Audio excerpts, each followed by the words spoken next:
Hello, my name is Letitia Onoha. As we know, the initiative and the referendum are at the heart of direct democracy in Arizona. Today, we're going to be looking at initiative and referendum in a little bit more detail.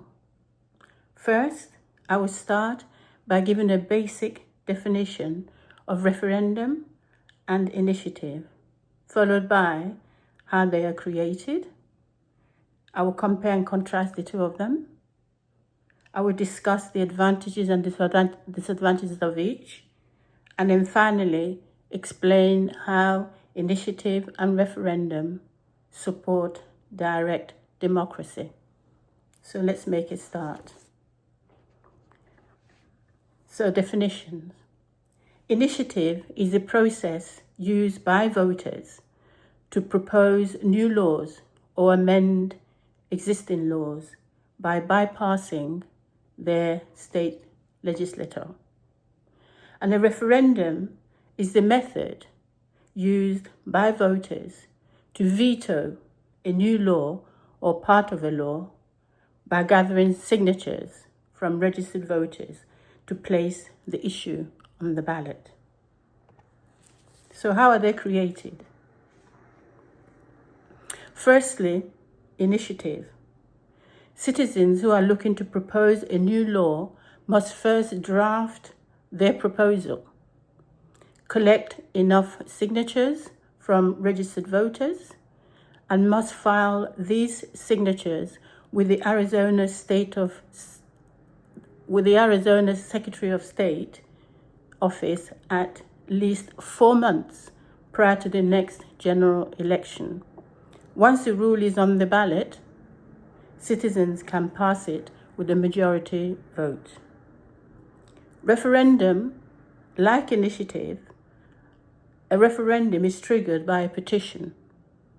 Signatures, again, supporting the petition must be collected and filed with the Arizona Secretary of State within 90 days of when the legislator that enacted the House or the Senate bill in question adjourns for the year. If enough valid signatures are submitted, the bill will be placed on the next general election ballot. A yes vote will allow the law to go into effect, while a no vote would prevent the law from going into effect. It's as simple as that. So how do we compare and contrast the two? So when we compare and contrast the two, we know that, first of all, the main difference is that an initiative proposes new laws or constitutional amendments, while referendum gives citizens the power to approve or reject laws that have already been passed by the legislature. Both are tools of direct democracy, as we've rightly identified. They allow citizens to shape laws through voting. Both processes allow citizens to collect signatures to ask voters whether to uphold or repeal an enacted law or propose a new one.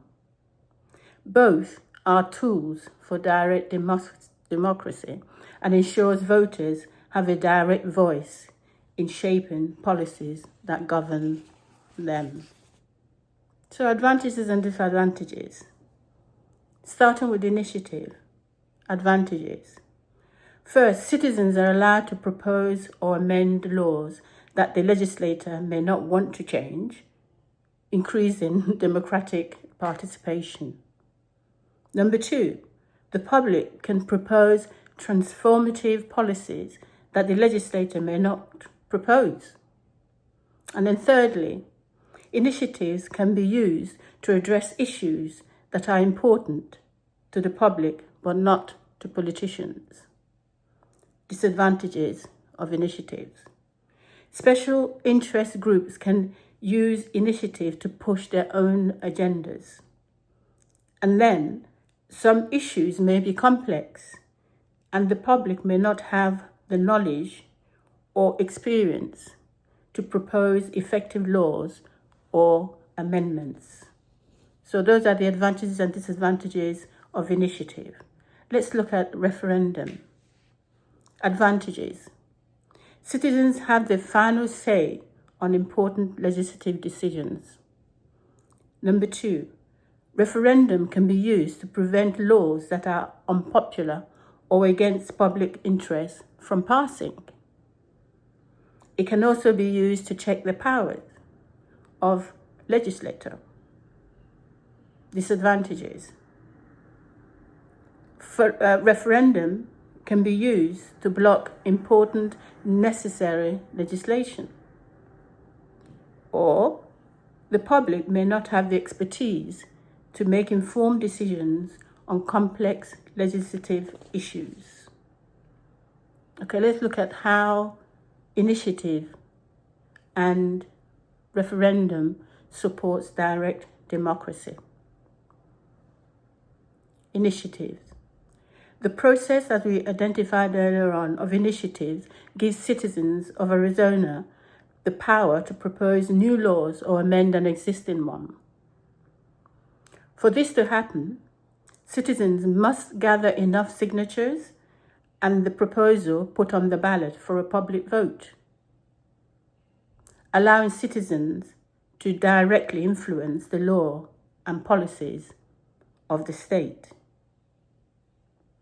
The initiative processes was used in 2016 to pass Proposition 206 that increased the state's minimum wage. That's a real example of how initiative supports direct democracy. This process, in terms of referendum, these are processes citizens use to approve or reject laws passed by the state legislature, as we mentioned earlier. If citizens challenge a law and receive enough signatures, the law is placed on the ballot for public voting. Again, to support direct democracy, this process was used in 2018, where Arizona voters rejected Proposition 305, which would have expanded the state's schools voucher program.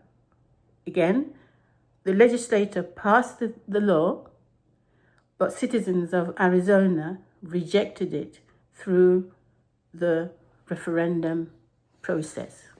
Quite impressive. So in summary then, initiatives and referendums are tools for direct democracy, as we repeatedly say. As outlined in Arizona Constitution, they empower citizens to directly influence the law and policies of the state and is at the center of Arizona's political system and supports the principles of direct democracy. Thank you. That ends our presentation. Thank you.